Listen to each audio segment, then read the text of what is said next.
The following is a Hoop Ball presentation.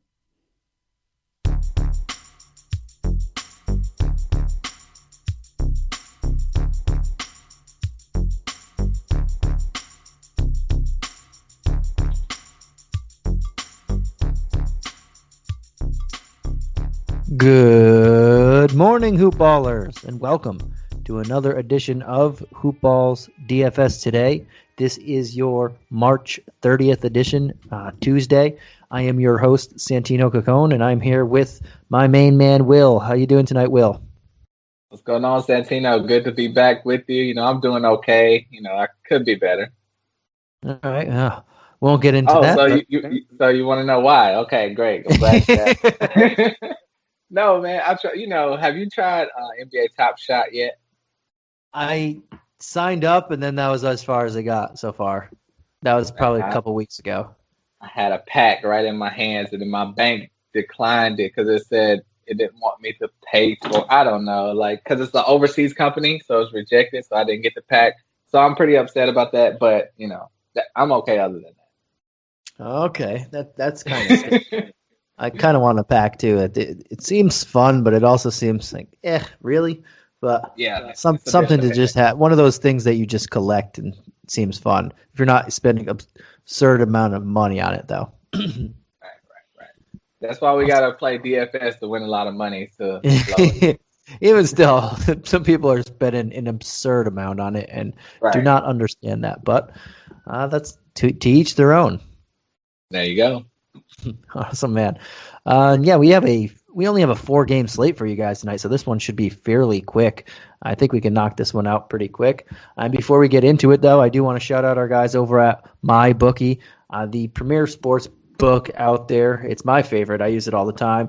You can bet on any type of game that you want, any type of fight, any type of pretty much anything sports related. And there's a fully fledged casino platform with live dealers, table games, and all that stuff as well. And all you have to do is sign up, enter the promo code HoopBall, and you get your deposit matched halfway up to $1,000.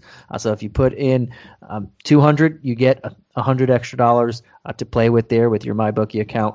And all you have to do again is go there, sign up, and enter the promo code HoopBall when you're signing up, and enjoy that extra half of your deposit.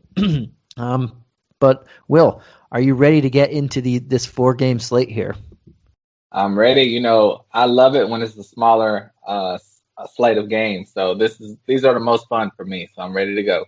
Awesome. And of these 4 games, the Wizards and the Clippers are the only 2 teams on the back end of a back-to-back, and the Suns are the only team on the front end of a back-to-back. So we have 3 teams on the back ends or on a back-to-back out of the 8. We won't have an injury report for the Wizards or the Clippers, but we do have some news that happened already as we're doing this podcast. But we'll jump into this first one here. It is the Hornets at the Wizards. There is no spread for this one or total. On the injury report, we have LaMelo Ball as out and Malik Monk as probable. On the Wizards, we had Bradley Beal miss the game on Monday. We'll have to watch out for that. And Daniel Gafford left Monday's game in a wheelchair for what looked to be a very severe ankle injury. So I am going to go out on a limb here and say he's not suiting up for this game. So that is most likely definite. Bradley Beal will have to keep an eye out for. But let's start with this Hornets side of the ball, man. We know the matchup is super favorable anytime we're facing the Wizards. And we know there's no ball playing, so there's a lot of usage and ball handling and facilitating go around. But what are you looking at on this Hornets side of the ball? Yeah, and like you said, with Ball out, that just opens the court up a lot more for Devontae Graham. He was a guy that was slipping in fantasy and DFS terms this year, and it was possible he's going to be benched and maybe traded. But now with LaMelo out, he's getting back to his form that he was at last year. In his last 3 games, he was over 30 DraftKings points. So in his last game, 37. So he just keeps trending up. And I think in this matchup against the Wizards, they are last place in points allowed. Those are the Wizards. So this should be an easy matchup for him, especially with them on a back-to-back. I don't think Russ will play in this game, but it's possible. You never know. But it's looking really good for Devontae Graham at 6,100, Terry Rozier at 7,700. Those guys are the main beneficiaries of Ball out. Everyone else is really questionable to me, really, because Gordon Hayward should be safe, but he's just not lighting the world on fire like he was in the beginning of the season. But you got PJ Washington, who's up and down. You have Miles Bridges, that's very up and down, and Malik Monk, who you're starting to try to trust. His foot's been bothering him, so he's probable, but how much will he play? We don't know. So for me, the two guys I'm loving is Devontae Graham, 6,100, Rozier, 7,700. Everyone else is pretty sketchy to me. What do you think? And I like that, and I like Graham at 6,100. I think it's still too cheap for what he's doing right now in his role. He played 39 minutes in the last one, and he took 21 shots. So his role is only going to continue to grow without a ball around. I do like Bridges at 5,100. I think this is a matchup that both teams are going to play small. The Hornets are already doing so with P.J. Washington logging a lot of center minutes. Cody Zeller and Biyombo are not really playing much lately. And then you look at the Wizards, and the guy that they just traded for, Daniel Gafford, goes off in a wheelchair. And they absolutely hate Alex Len and Robin Lopez. So I see Rui playing more center minutes on that side, and both teams going small. So that would mean more minutes for Bridges, in my opinion. So I like both those two guys. I don't hate Hayward or Rozier either. It's just a fantastic matchup, like you mentioned. 7,700, I usually don't want to go to Rozier, but in this environment, it's just going to be, it's very much suits him. Fast pace, run and gun type of environment, no defense, and this guy's just coming off the player of the week too. So I'm with you on those two guys you like, and I'd throw in Bridges there as well. Yep. All right, man. I can't trust Bridges, but okay. I mean, just this type of matchup, I just think they'll go smaller. And at 5,100, I don't mind going that route there. But what about on the Wizard side? You already mentioned you think Westbrook might miss. We know Gafford should miss. Bryant, Ish-Smith still out. Davis Bertans, I don't think he's going to be back for this one. So they're kind of slim up front, and we don't know the status of Beal. So where are you looking at on this side of the ball? Right, exactly. I was going to mention that, and Bill could sit also with his hip. So I mean, this could be just a horrible matchup, for Washington, seeing what they put on the floor. So really, that leaves me with two players: is Rui Hachimura at 6,000. I mean, he should get all the amount of offense that he could ever ask for, and also I have to say Denny Avdia at 3,700. Last game he started, it seems like they're gonna push toward him, playing more, seeing what they have in him. He only got 18.8 DraftKings points, but I think they'll still be trending up. And with everyone possibly out, it can only be better. My guy of the night that I was gonna circle for my, favorite player in the lineup is Daniel Gafford at 3,300. That was the steal of all steals, and he hurts his ankle. So I mean, that's really disappointing. Unless he's pulling a Paul Pierce, right. Then I don't know. I wish, because I added him in one of my fantasy leagues because I needed him for Tuesday. But that's how it goes. But the Wizards, it's not looking great for me. You got any other players you're looking at? Because they're gonna probably have to replace a lot of players tonight. Yeah, so it all depends on who's in and who's out. Looking at those two top guys, Westbrook and Beal. If just one of them plays, I will ride the other one in pretty much all my lineups. If both of them play, I'll still have some exposure to both of them, depending on where my money fluctuates and sits with the rest of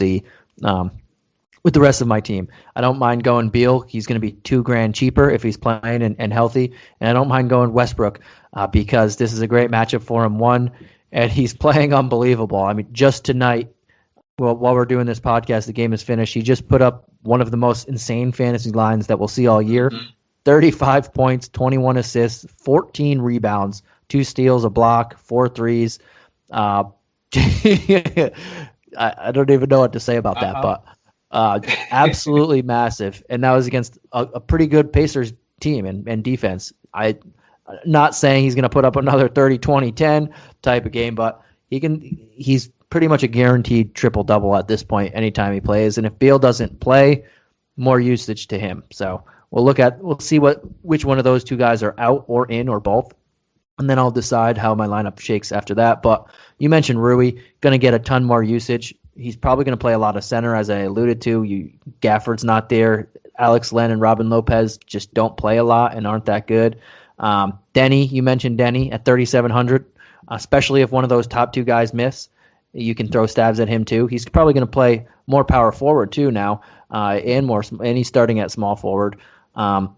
Maybe we throw stuff at Matthews here because he's in the lineup, and Jerome Robinson started in the last game and he played 21 minutes. There are some people to look at, but I think, like you mentioned, Denny, Rui, those two guys I'm looking at. Westbrook and Beal, I'll see who's in the lineup. And if both of those guys happen to miss, then it's just like value central here. A guy you can look at, possibly keep your eye out on, is Chandler Hutchison. The Wizards just traded for him. He's supposed to play tonight. I don't know if he... Yeah, he played 25 minutes and had actually 18 points and 5 boards. Okay, so there you go. That's bare minimum very 3K value. Yeah. Yeah, that's very promising. So check out for Chandler Hutchison. And if Beal and Westbrook play, then I would just stick to the guys in the starting lineup. Right. Yeah, but if one of them are out or both of them are out, then changes up a lot of things. But Hutchinson's a good name to call for another dirt cheap, bare minimum 3K guy. All right, man. Let's jump on to this next game, and the next game of the night is a good one. We have the Philadelphia 76ers at the Denver Nuggets. We have a 222 spread, and the Nuggets are 3-point home favorites. Neither of these teams are on anything of a back-to-back, so we don't have to worry about anybody getting hurt tonight. But the Nuggets have Monte Morris listed as out again, and Greg Whittington listed as questionable for the first time in a while. And for the Sixers, Joel Embiid and George Hill are both out. We'll start with the Sixers. They are the away team. No Embiid, no Hill. Hasn't made his debut yet. Where are you looking at in this lineup or on the Sixers side in this matchup against the new look Nuggets? Well, obviously when Joel Embiid is out, you think of Ben Simmons at 8,700. But for me, his last 4 games have not been worth the value that he's priced at.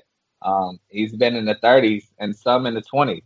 That's just not good enough for me. We're expecting him, to display that all-star potential. He's just not filling up stat-wise. He's playing good, obviously, one of the best defensive players in the league. Philadelphia's the number 2 defense in the league as a team. But for fantasy purposes, I wouldn't trust to play him at 8,700 when you could play Tobias Harris at 8,500, who has been putting up that production. That's a lot more safe than Ben Simmons. And the only other person I really would feel confident in, and confident is loosely based on this one, is Dwight Howard. Because, they traded the other backup center. Can't even think of his name right now because when I was playing against you last week in fantasy, he did nothing for me. And Embiid is obviously out. But Dwight, he always had the potential to get an easy double-double as long as he doesn't get ejected from the game. He got ejected from 2 games in a row last week, which is ridiculous. Hopefully he's learned his lesson. So, but yeah, Ben Simmons, he can get you that potential, but he just hasn't for me. So I wouldn't trust it, but you could always use him because he's going to get the minutes. Tobias Harris is the best lock for me at 8,500 for this team, and then Dwight Howard. Do you trust anyone else on this team? This matchup is going to be a little weird. I think I'm probably leaning close to where you are. Dwight Howard at 5'8", just because there's Mike Scott and B-Ball Paul are the only other centers currently on the team, and they're not really playing Paul at all, Paul Reed, and Mike Scott might not be the best Mike Scott at basketball if you watch The Office. No, I'm just kidding. But Dwight Howard's going to have to play in this matchup, so at 5'8", I don't hate it. I would prefer other people, but because of the Jokic matchup, but he's going to get as many minutes as he can handle, like you said, as long as he can keep his head on straight and not get ejected. But I do like Harris a little slightly more than Simmons in this one. And I that's probably all I'm looking at. Danny Green's been playing on fire, but I still don't want to pay near $5K for him. I'm just not there. But what about on the other side of the ball, on the Nuggets side? Anybody, or where are you looking at here? We saw the debuting Aaron Gordon in the last one, started the game and played 21 minutes. But it was a massive blowout, so can't really read too much into what everybody did. Right, and obviously he's coming in. He's going to be, filling that offensive role a little bit more. So you would think that would slightly take everyone down, possibly a tad. I think you won't have an issue with Jokic. He's, in my eyes, he's probably the MVP this year. Probably be between him and James Harden. But at 10,500, you never can go wrong using the Joker. Jamal Murray at 7,600. Once again, he's not been playing great lately as far as fantasy and DraftKings production. So it's it's kind of like Ben Simmons. He's just a little over $1,000 cheaper. So he's a better play than Ben Simmons, but he's still not playing like bubble Jamal Murray. And then Michael Porter Jr. obviously at 6,700. He's been productive, but you got to worry about how much Aaron Gordon is going to affect his production. Like you said, last game, which was his first game for Aaron Gordon, it was a blowout. So we don't really know how he's going to gel with the team yet and whose toes are going to get stepped on. But those are the only four guys I'm really looking at. Are you looking at Campazzo or anybody else? Probably not. This starting five, I want to see how they do together. And just having another big body here, like Aaron Gordon, like a good player that's going to eat minutes. I don't know how much I want to look at the bench. I think you can look at Jokic, at 10-5. Him and one of the Wizards, if one play, probably the best on the slate. They are the most expensive, but the Dwight Howard matchup doesn't scare you off of Jokic. I mean, no one really scares you off of Jokic at all. And then Porter and Gordon.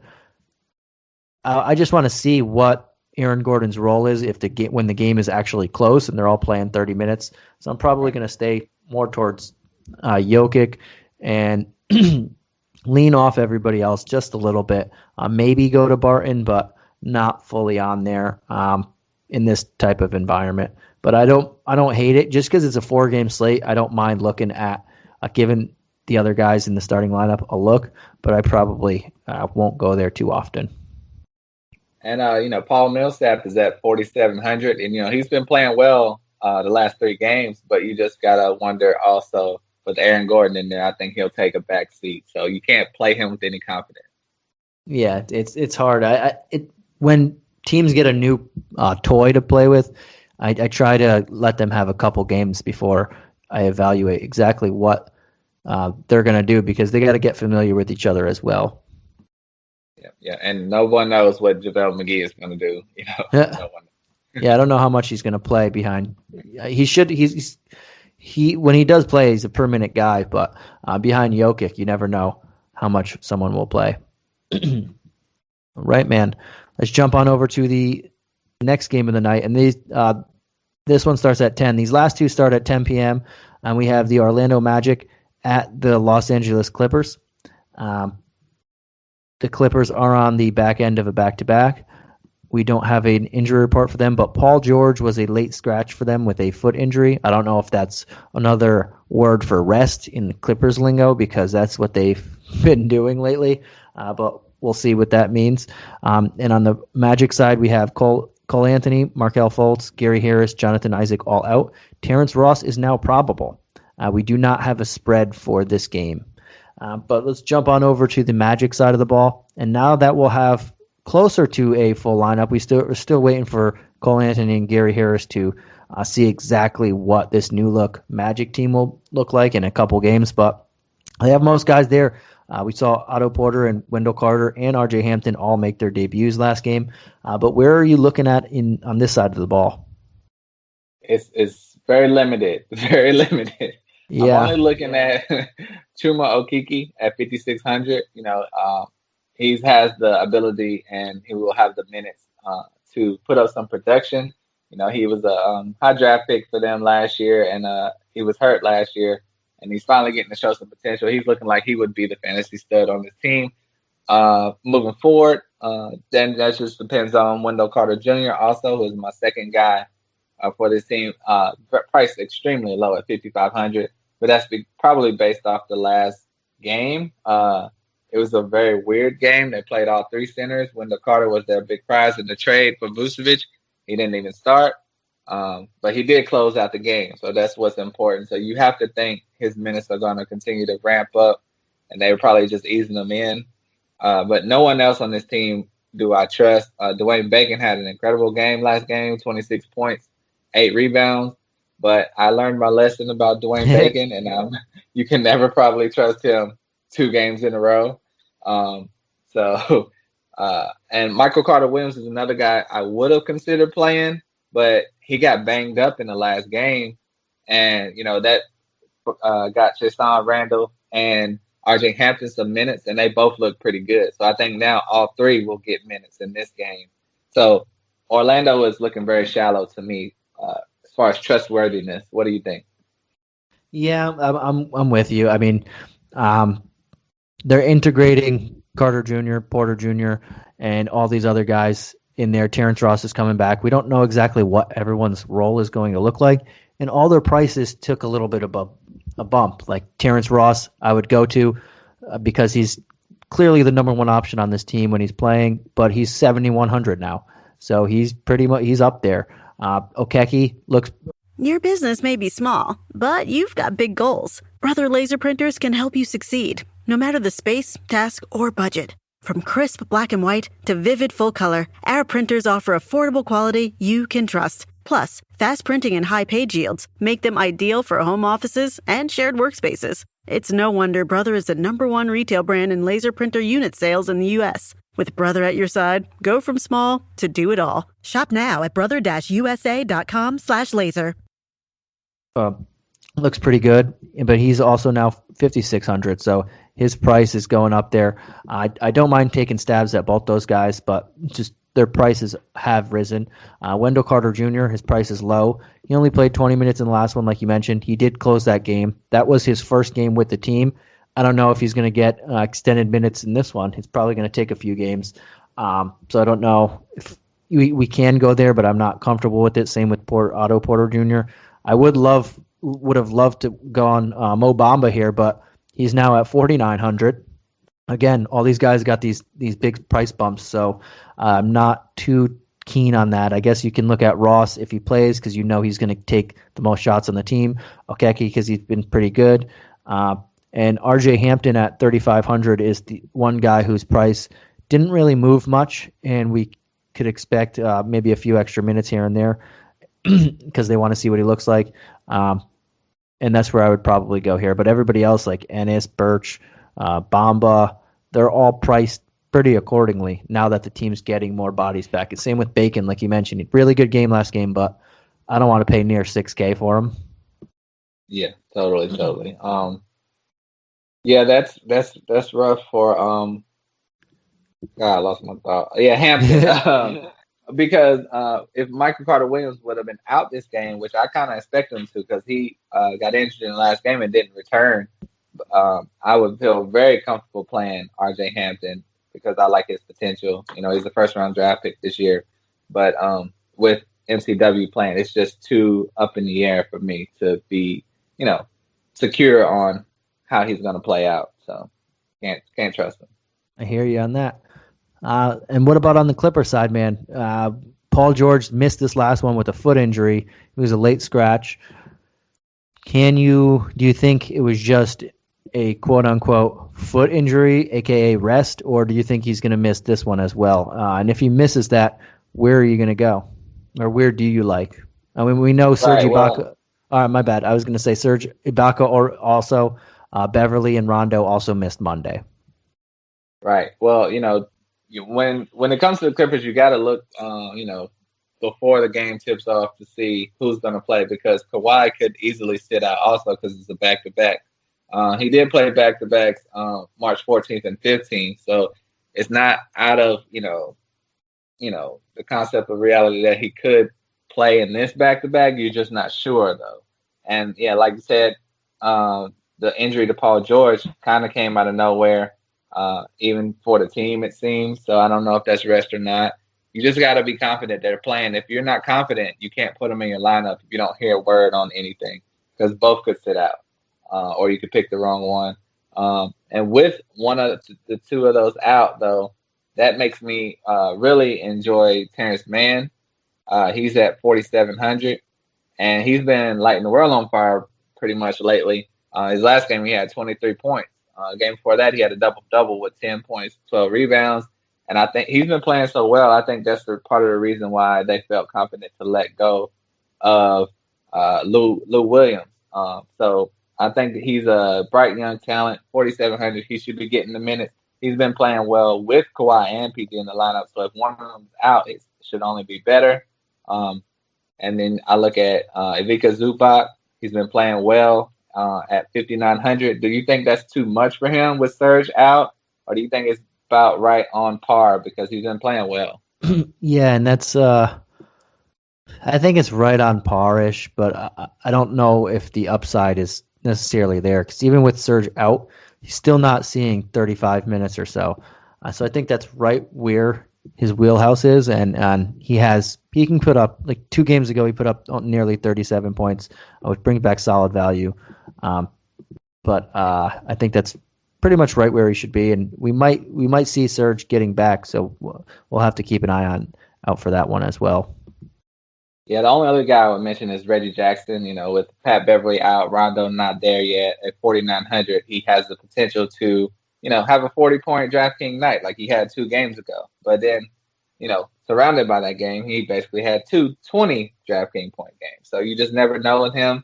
You just have to go with your gut, but he's going to get the minutes. So the whole Clippers team is sketchy. So you want to hear more word on everything about it before you feel confident about it. Yeah, and I'm with you. The whole team is sketchy. Looking at a home game against the Magic, one of Paul George or Kawhi Leonard is probably missing this game. I would say George got the early rest. He's going to come back. All of a sudden, his foot was never a problem, and now Kawhi Leonard is going to miss this one, or George just misses 2. I'm fairly confident that one of these 2 guys are going to miss this game. They might not have to bring back Ibaka, Beverly, or Rondo, even if they're ready, because it's Orlando. And I think it's going to open up some good value. And even if like Kawhi and George both do play, they're not going to play 30 minutes in this type of matchup. I think we can look at, like you mentioned, Reggie Jackson. I think Terence Mann, now he's 47, so that's a little higher.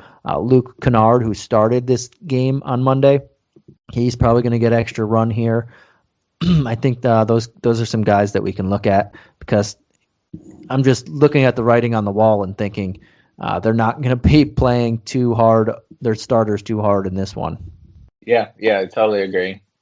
All right, man. And how about for the last game of the night, we have the Atlanta Hawks traveling to Phoenix to take on the Suns. We do have a spread for this one. It is 221.5, and the Suns are 5.5-point home favorites.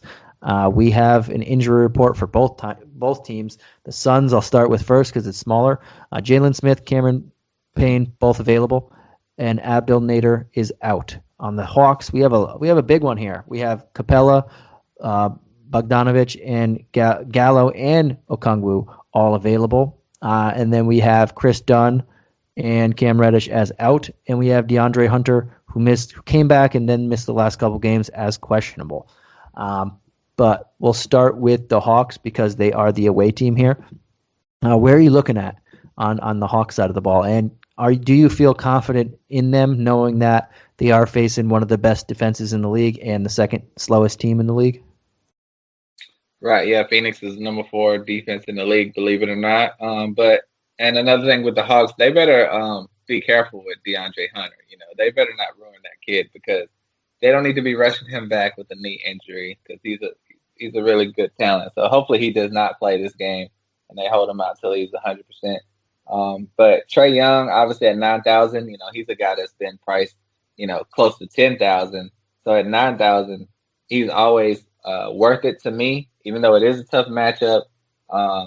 it's pretty hard to stop him because he's not relying on driving to the basket. He can shoot from anywhere. He can shoot from the logo if he wants to. So 9,000 is fine with me. Even though he's been getting in the 30s and high 30s and mid 40s lately, but he always has the potential to go for the 50s.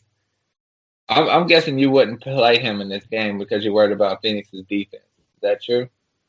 Yeah, I probably won't go to him much in this. I like the other spend ups here. Chris Paul is still one of the best point guard defenders in the league. It's going to be both of these teams are, believe it or not, bottom in the league in pace. I believe the Hawks are 26th in pace.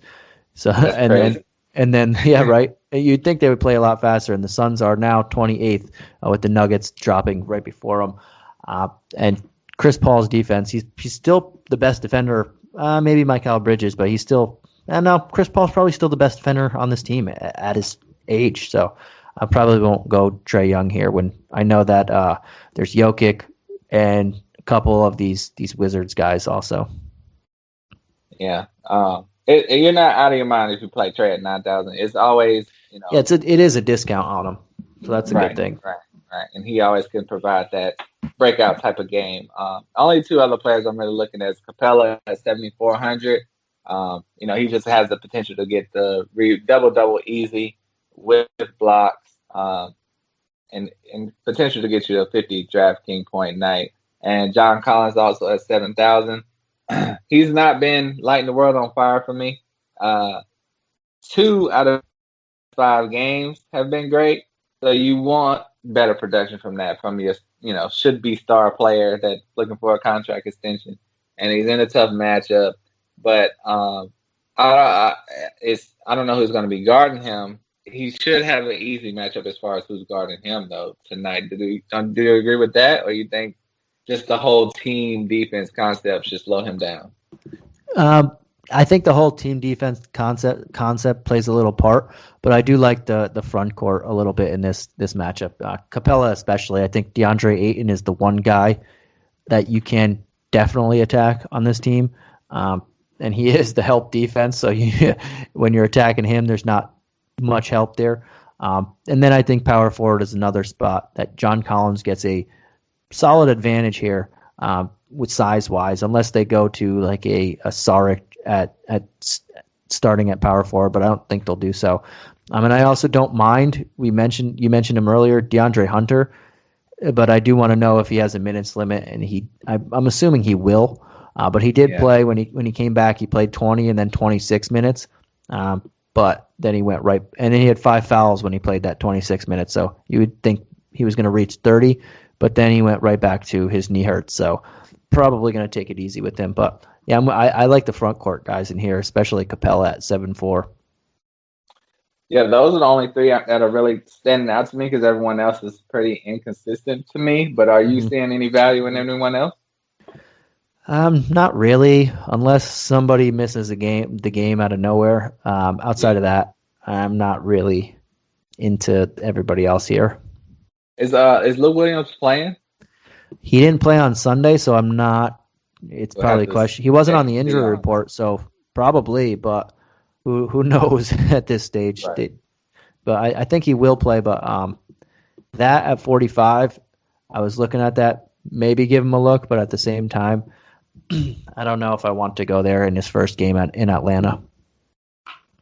Yeah, I totally agree. It's kind of a wait and see thing. So I've heard he could be playing some possibly backup point guard because they're so loaded at the shooting guard position. So if that's something to look out for, because if he gets some point guard minutes, that's great fantasy DraftKings type potential. Yeah, that'd be nice for him. Yeah. But what about on the Suns side going against Atlanta? Is there anybody on this side of the ball that you're liking? Devin Booker at 8,300. I mean, that's the steal. If you look at his production in his last few games, that's you're feeling just as confident in that as you are as Trae Young, if not better. His numbers have been better. So, and that's $700 less. Chris Paul at 8,000. He's going to be out there running the team. Potential to get 40 DraftKings points. It's a little high for me because he's not been consistent as Devin Booker, and they're similarly priced. But, you always can use him because they're gonna have him out there guarding Trey the whole game, so he get some steals and all that stuff. You hate DeAndre Ayton at 6,400. But I always think that there's potential for him to have a big game. He's been scoring in the 30s lately, but it's 4 or 5 games ago, those 2 games he was in the 40-plus range. That's what you want for him, and that's a great value at 6,400 if he can get there. But he will have definitely a tough matchup against Capella, and so that would be hard to trust in this one. Mikal Bridges is always a positive play at 5,800. Jamison Crowder, if you want to put him in your lineup, he's just a safe guy at 4,900. And a lower tier guy that I'm looking at is with Abdul Nader out. Torrey Craig has been playing pretty decent lately at 3,300.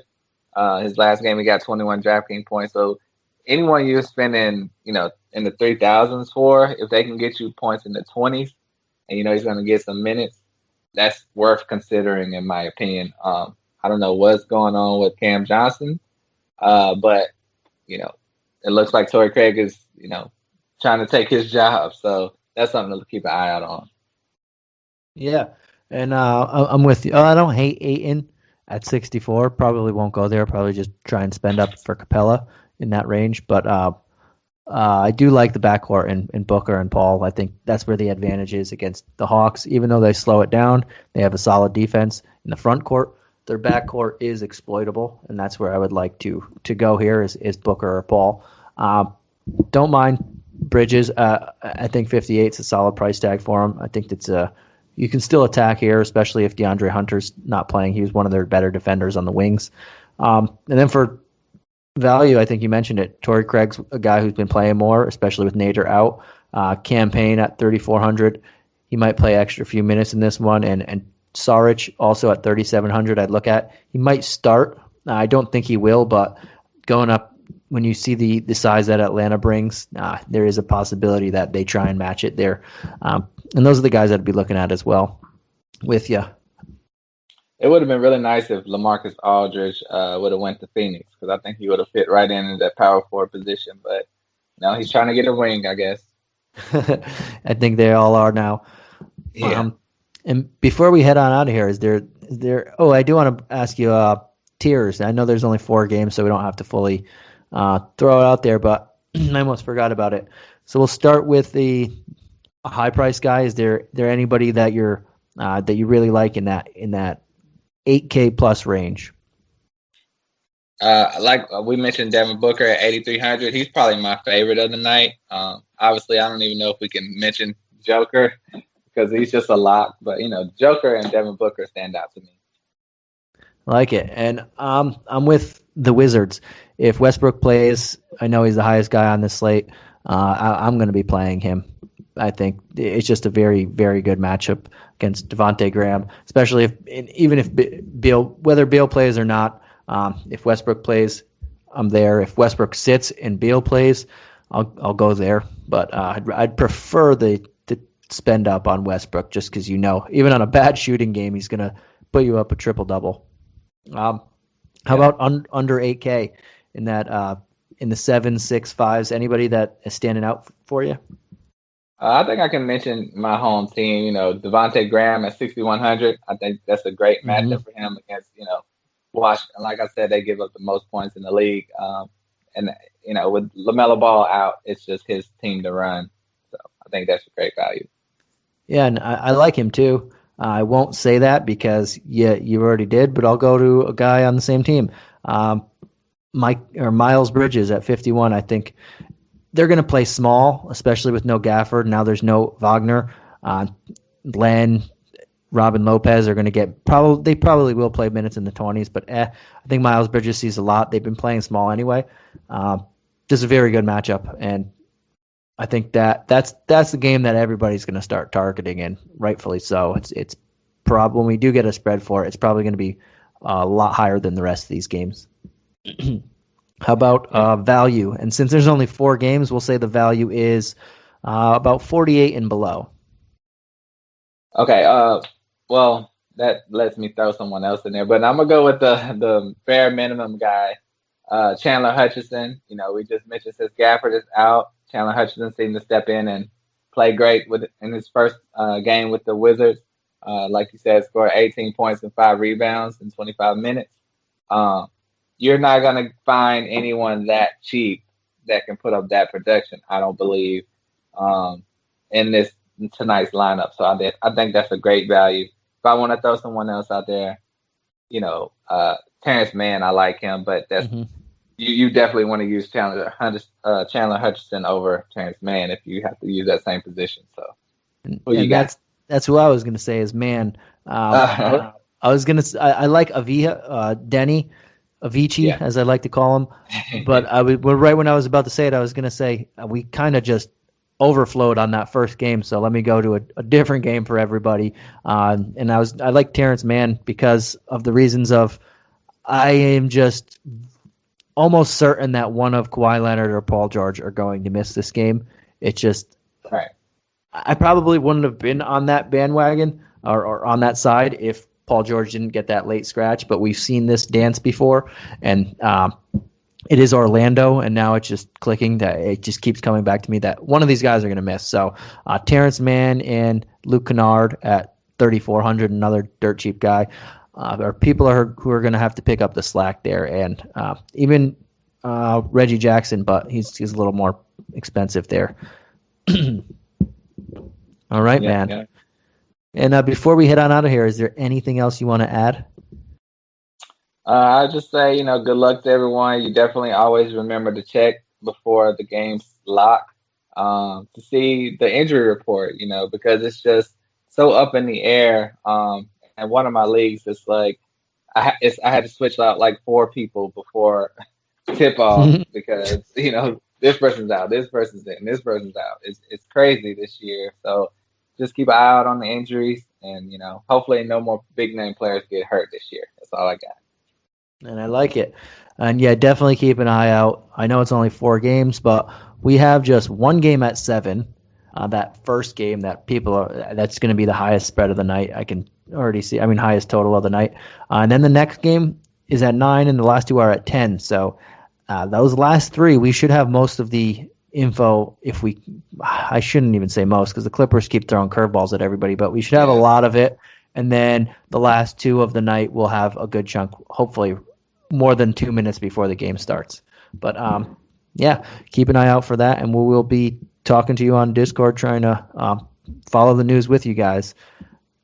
Yeah. And if you want, give us a rate review. Tell on anywhere that you're listening to this podcast. Tell us what you like, what you don't like. We'll try and add stuff if you want us to. Get rid of stuff that you don't like also. And give Will a follow. Like me, yes.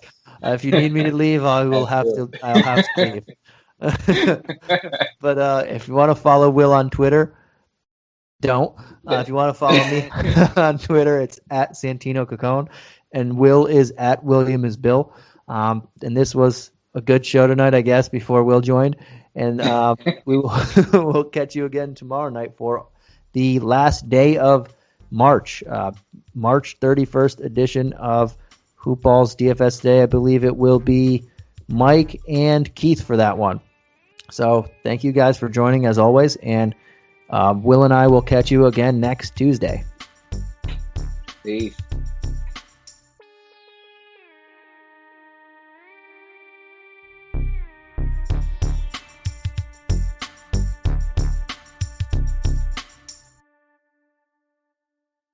This has been a Hoop Ball presentation.